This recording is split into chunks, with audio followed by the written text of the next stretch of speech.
también a saludar muy especialmente a Josefa González, a Manuela Cubie, a Mauricio Coaño, a Leila Alves, a Guido Girardi y a Serafín Orlando. Aquí en Colombia, el derecho a la alimentación es prestacional, programático y progresivo. ¿Qué significa ello? Que no se puede exigir de forma inmediata y hay pocos mecanismos, por decir que no hay ningún mecanismo judicial para su no cumplimiento. Al mismo tiempo, en la Constitución expresa solamente unos grupos determinados, que son aquellos, la mujer embarazada, terminando el embarazo, los niños, la tercera edad y lo que tiene que ver con la producción de alimentos. El artículo 65, que es el que contiene lo que le acabo de explicar, ha tratado de modificarse 4 veces. No se ha podido, básicamente yo diría que por un retardo, una flojera del mismo Congreso, del mismo Parlamento, antes de que alguna oposición seria que venga del gobierno o algo así. Y entonces yo he presentado, yo estoy en la Comisión Primera que tiene que ver con asuntos constitucionales, etcétera, y yo hasta ahora me estoy ocupando de los temas que tienen que ver con la alimentación. Y hemos presentado un proyecto que ya está haciendo curso en el Congreso de la República, que habla que no solamente sea para la producción de alimentos, sino para garantizar el derecho a la alimentación adecuada, para protegerse del hambre y de la desnutrición, para promover la condición de seguridad y de soberanía alimentaria y tratar de cerrar la brecha de algunas deudas que tenemos dentro de nuestra legislación para asegurar que los alimentos estén disponibles, accesibles, que los alimentos sean de la cultura de la gente, que tenga que ver con la semilla criolla, fortalecer la producción interna y sobre todo reconocer el papel de la mujer rural.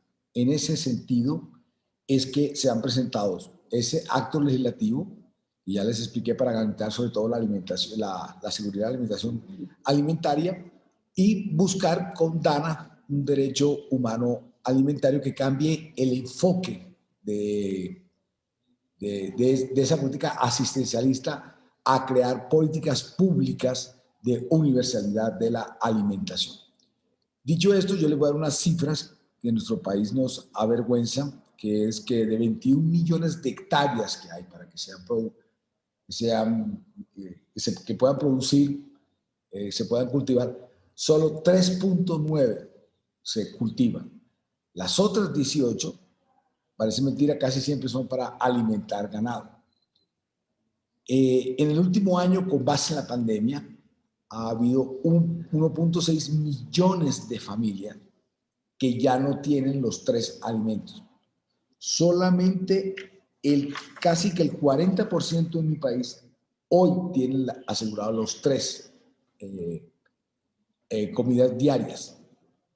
Y eso conlleva a cifras también bastante feas, que es que, por ejemplo, el 13% de los niños están en desnutrición crónica, de cual el 90% son afros. A eso se le tiene también que ir poniendo otras cifras que tienen, aquí ustedes saben que se hizo el acuerdo de paz.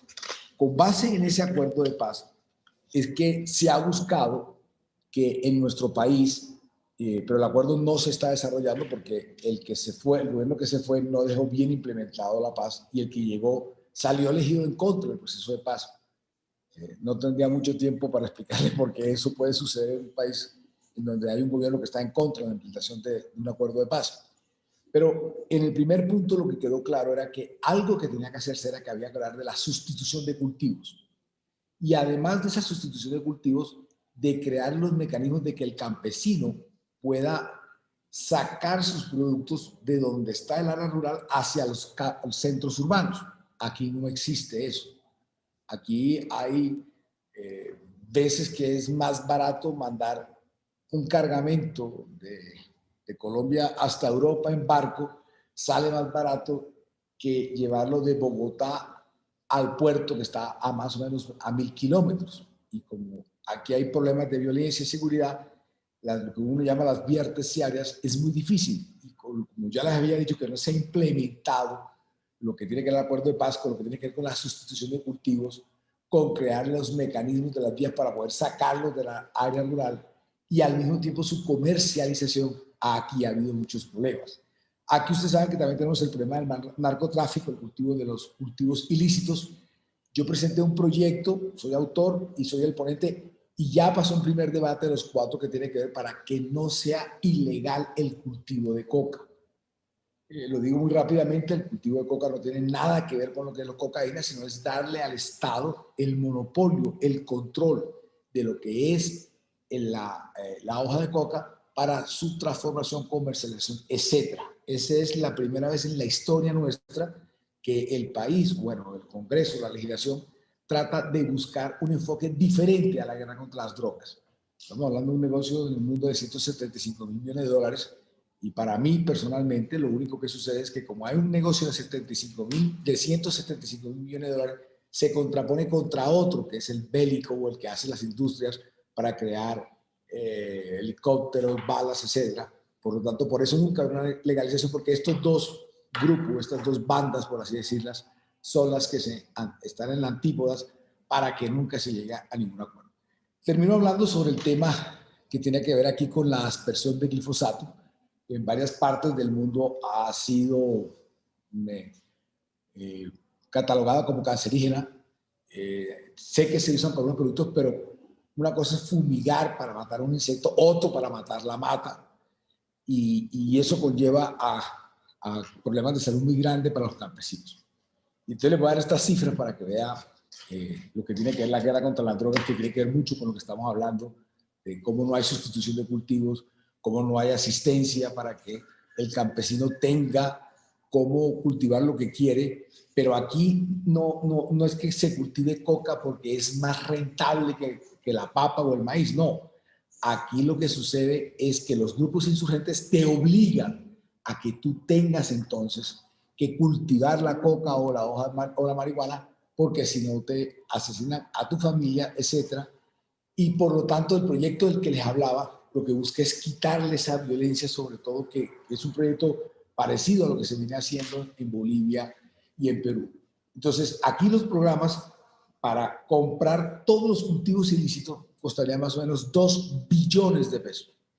Pero si usted los compra y además de esos los sustituye, estamos hablando que cuesta unos 4 billones de pesos.